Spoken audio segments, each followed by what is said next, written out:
শিলাগাং Basumatary audit যিটো mini stadium 5 কোটি টকাৰ ইয়াত স্থাপন কৰা হৈছে। যোৱা বছৰ মই ইয়াত মিটিঙত আহোঁতে ঘোষণা কৰিছিলোঁ আৰু ইয়াত 1 বছৰ আগৰ পৰা চুক্লাই চেৰফাঙৰ বিভিন্ন আমাৰ গ্ৰুপবিলাক বিভিন্ন আমাৰ সচেতন মহলৰ পৰা বিভিন্ন গ্ৰুপবিলাক যাই কৈছিলে ষ্টেডিয়াম লাগে খেলিবলৈ জেগা নাই। সেইকাৰণে যোৱা বছৰ আমি ইনফ্ৰাষ্ট্ৰাকচাৰ গ্ৰাণ্টত লিষ্ট কৰিছিলোঁ আৰু সেইটো 5 কোটি টকা চেংচন হ'ল। এইবাৰ আমি সেই 5 কোটি টকাৰ দ্বাৰা আমি এই ষ্টেডিয়ামখন নিৰ্মাণ কৰাৰ কাৰণে আজি আধাৰশিলা স্থাপন কৰা হ'ল। ইয়াৰ পিছত বঙালীপাৰাত যোৱা বছৰে তাৰে ৰাইজে কৈছে মেল মিটিং কৰিবলৈ জেগা নাই, তো তাত 1 কোটি টকাৰ এটা অডিটৰিয়াম আজি চেংচন হৈছে। এইটো আজি আধাৰশিলা স্থাপন কৰা হ'ব। আৰু নাওকাটা মিলন হায়াৰ ছেকেণ্ডাৰী আমাৰ উত্তৰ অঞ্চলৰ একমাত্ৰ হায়াৰ ছেকেণ্ডাৰী স্কুল, খুব সুন্দৰ হয়, তাত ৰিজাল্টটো বহুত ভাল। চ' আমি ইয়াত এটা অডিটৰিয়ামৰ দৰকাৰ আছে বুলি আমাৰ প্ৰিন্সিপাল ডাঙৰীয়াই কৈছে। তাত 1 কোটি টকা আমাৰ যিটো নৰ্মেল বাজেটৰ পৰা মই চেংচন কৰি দিম।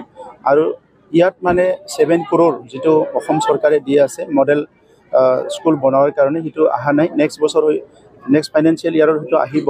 তো তালৈকে বিভিন্ন আমাৰ ইনফ্ৰাষ্ট্ৰাকচাৰ দৰকাৰ আছে হিচাপে ইয়াৰ ক্লাছৰুমৰ কাৰণে আৰু 1 কোটি টকা ইয়াত দিয়া হৈছে।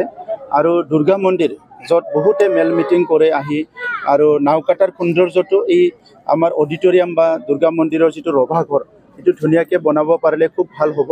ইয়াৰ কাৰণেও 50 লাখ টকা মই নৰ্মেল বাজেটৰ পৰা দিয়া হৈছে। আৰু বিভিন্ন অনুষ্ঠান স্কুল আছে ইয়াতে নাওকাটা অঞ্চলটো খুব সুন্দৰ অঞ্চল। এটা সময়ত যেতিয়া আন্দোলন হৈ আছিলে তেতিয়া পৰিৱেশটো বেয়া আছিলে, কিন্তু লাহে লাহেকৈ ইয়াত বড়ো মানুহ, অসমীয়া মানুহ, গোৰ্খা মানুহ যিমান জনগোষ্ঠী আছে লাহে লাহেকৈ খুব পজিটিভ দিশত আগবাঢ়ি আছে।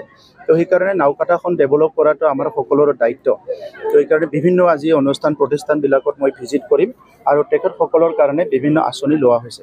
মুখ্যমন্ত্ৰী ডাঙৰীয়া আহিছিলে দ্বিতীয় শ্ৰেণীৰ লোক বুলি তেখেতে কাক বুজাব বিচাৰিছে, আৰু তেখেতে কৈছে যে মানে কি VCDCবোৰ বোলে বৰালি মাছ বুলি কৈছে, কৰিব লাগে বুলি বিচাৰিছে। চাওক, VCDCটো তেখেতে কিবা এটা চিন্তা কৰি কৈছে, তেখেতৰ তাত কি ৰিপৰ্ট আছে মই নাজানো। কিন্তু VCDCটো অকল বড়োলেণ্ডত নাই, আমাৰ 10খন 6 শিডিউলতে VCDC আছে। আৰু সেই VCDCটো 6 শিডিউলত থাকিব।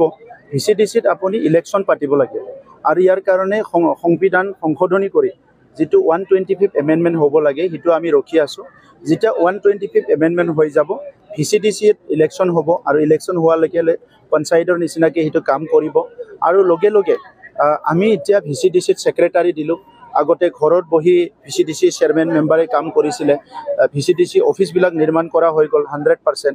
আৰু এতিয়া VCDCৰ ছেক্ৰেটাৰী 1 সপ্তাহৰ ভিতৰতে এপইণ্টমেণ্ট হ'বলৈ গৈ আছে। সেইসকলে আহি পেলাই VCDC অফিচত বহিব। এইবাৰ PNRD যিবিলাক কাম কাজ হৈছে বড়োলেণ্ডত বহুত ভাল হৈছে। PNRD ডিপাৰ্টমেণ্ট য'ত PMOৰ ঘৰ দিয়া হৈছে, আগৰ চৰকাৰৰ সময়ত বহুত পেণ্ডিং আছিলে। এতিয়া আজি 4 বছৰত আমি প্ৰায় 2,90,000, এতিয়ালৈকে 3 লাখ হৈ গ'ল, ঘৰ নিৰ্মাণ কৰা কাম হৈ গ'ল। MG এনৰেগা আৰু বিভিন্ন আঁচনিৰ দ্বাৰা 1 লাখ পৰিয়ালতকৈ বেছি পৰিয়ালক VPRP প্ৰগ্ৰাম বুলি পেলাই ভিলেজ পভাৰ্টি ৰিডাকশ্যন প্ৰগ্ৰাম আমি কাম কৰিলোঁ।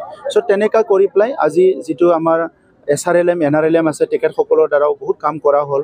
চ' বড়োলেণ্ড চৰকাৰখনে আমি কেন্দ্ৰীয় ফ্লেগশ্বিপ আঁচনি, ৰাজ্যৰ ফ্লেগশ্বিপ আঁচনিবিলাক খুব সুন্দৰকৈ ইয়াতে মনিটৰিং কৰি ইমপ্লিমেণ্ট কৰি আছোঁ। দ্বিতীয় শ্ৰেণীৰ লোক নাথাকে বুলি কৈছে। চাওক, সেইটোতো তেখেতে কি ভাবি কৈছে নাজানো। এনেইতো আমি চব জনগোষ্ঠীক লৈ কাম কৰিছোঁ। এতিয়া ভাৰতবৰ্ষত আপোনালোকেতো সাংবাদিক হয়, বহুত কথা চাই থাকে। ভাৰতবৰ্ষত হয়তো প্ৰথম বড়োলেণ্ড কাউন্সিলতে 26টা জনগোষ্ঠীৰ কাৰণে একেলগে ভিজন ডকুমেণ্ট আমি তৈয়াৰ কৰিছোঁ। আমি বেলেগতো দেখা নাই। চ' একেলগে ভিজন ডকুমেণ্ট 26টা জনগোষ্ঠীৰ যিটো ৰীতি নীতি কালচাৰ আছে, সাংস্কৃতিক চবকো আমি এটা চব জনগোষ্ঠীৰে এটা কালচাৰেল প্ৰগ্ৰামটো আমি কাউন্সিলৰ যিটো আছে আমি কেলেণ্ডাৰলৈ লৈ আহিছোঁ। আৰু সেইটো ৰেষ্ট্ৰিক্টেড হলিডে হ'ব বুলি আমি ঘোষণা কৰিছোঁ। চাওক, আপোনালোকে তেখেতসকলৰ কথাটো সুধি আছে, মোৰ কথাটো কিয় সোধা নাই? মই কি কওঁ এইটোতো দৰকাৰ আছে নহয়। চ' গতিকে আজি আপোনালোকৰ যিটো কুৱেশ্যন, এইটো কোনোবা এটা কথা কোৱাৰ ভিত্তিত হ'ব নালাগে। আপোনালোকে চিন্তা কৰক যে চুক্লাই চেৰফাঙত কি কাম হোৱা নাই আৰু কিয় হোৱা নাই, গড়েশ্বৰত কি কাম হোৱা নাই আৰু কিয় হোৱা নাই। সো তেখেতসকলে আজি ৰাজনীতিকৰ কাৰণে বহুত কথা ক'ব, ময়ো বহুত কথা কৈ যাম। ইয়াৰ ভিতৰত যিটো ইম্পৰ্টেণ্ট সেইটো পিক আপ কৰিব লাগিব। এপইণ্টমেণ্টটো সোনকালে দিম। তাত মানে SIOৰ এটা প্ৰচেছ বাকী আছিলে, যিটো নেকি আপোনাৰ ৰিটেনশ্যন আৰু পষ্ট ক্ৰিয়েশ্যন, ইয়াৰ এটা ক্লিয়াৰিফিকেশ্যন ডিটেইলছটো বিচাৰিছিলে ষ্টেট গভৰ্ণমেণ্টে। আমাৰ পৰা 1 সপ্তাহ আগতে দিয়া হ'ল। এইটো পোৱাৰ লগে লগে ইণ্টাৰভিউ লৈ পেলাই ভেৰিফিকেশ্যন কৰি পেলাই এপইণ্টমেণ্ট দিবলৈ ৰেডি। এই SIটো পোৱাৰ লগে লগে এপইণ্টমেণ্টটো আমি বিতৰণ কৰিব পাৰিম। স্যাৰ, কেইবাটাও সংগঠনে মিত্ৰতাৰ আহ্বান জনাইছে যদিও হাগ্ৰামা মহিলাৰে কোনোপধ্যে UPPৰ লগত মানে মিত্ৰতা সম্ভৱ নহয় বুলি কৈছে। চাওক, জাতিৰ প্ৰতি সমাজৰ প্ৰতি দায়বদ্ধতা থকা ব্যক্তিসকলে সদায় এই জাতীয় সংগঠন সামাজিক সংগঠনৰ আহ্বানবিলাক অলপ হ'লেও চাব, বিবেচনা কৰি। যদি আপুনি অকলে ৰাজনীতিৰ কথা ভাবে তেতিয়াতো আপুনি তেনেকুৱা কথাবিলাকে ক'ব। আৰু আজি আমিতো মানে অকল ৰাজনীতিৰ ঠাণ্ডা কৰি অহা নাই। আমি সমাজখন ঠিক কৰিব লাগে, অঞ্চলটো ঠিক কৰিব লাগে, শিক্ষাটো ঠিক কৰিব লাগে, সামাজিক এটা ভাল সুস্থিৰতা আনিব লাগে, এই কথাবিলাক। গতিকে আজি জাতীয় সংগঠনবিলাকে একত্ৰীকৰণ হোৱা বিচাৰে, জাতীয় সংগঠনবিলাকে কথা বাৰ্তা আলোচনা বিলোচনা কৰি আগবঢ়াটো বিচাৰে। তাততো একো ভুল কথা হ'ব নোৱাৰে। গতিকে আলোচনা বিলোচনা কৰি আগবাঢ়ক চবে। কথাটো হয় কি, বড়োলেণ্ডত পুনৰ হিংসা হ'ব নালাগে, বড়োলেণ্ডত পুনৰ অশান্তি হ'ব নালাগে, আৰু কোনো অকলে দায়িত্ব ল'ব নোৱাৰে যে বড়োলেণ্ডটো ময়ে একদিনতে বনাই দিম। Because Rome was not built in a day. যোৱা নিৰ্বাচনত মানে হাগ্ৰাবাৰীত আপুনি মিত্ৰতাৰ প্ৰস্তাৱ আগবঢ়াইছিল, কিন্তু আপোনালোকে আমিতো গম নাপাওঁ। নিৰ্বাচন হৈ গ'ল, চৰকাৰ গঠন কৰা হৈ গ'ল।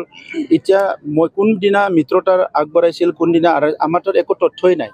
চ' আজি এটা নোহোৱা কথা এটাক আনি পেলাই ক'লে কেনেকৈ হ'ব? নিৰ্বাচনৰ প্ৰাৰ্থী কেতিয়া ঘোষণা কৰিব? টাইম আছে একদম।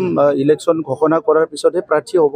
চ' ইলেকশ্যন কমিশ্যনে ঘোষণা কৰক, তাৰ আগে পিছে আমি কৰি দিম।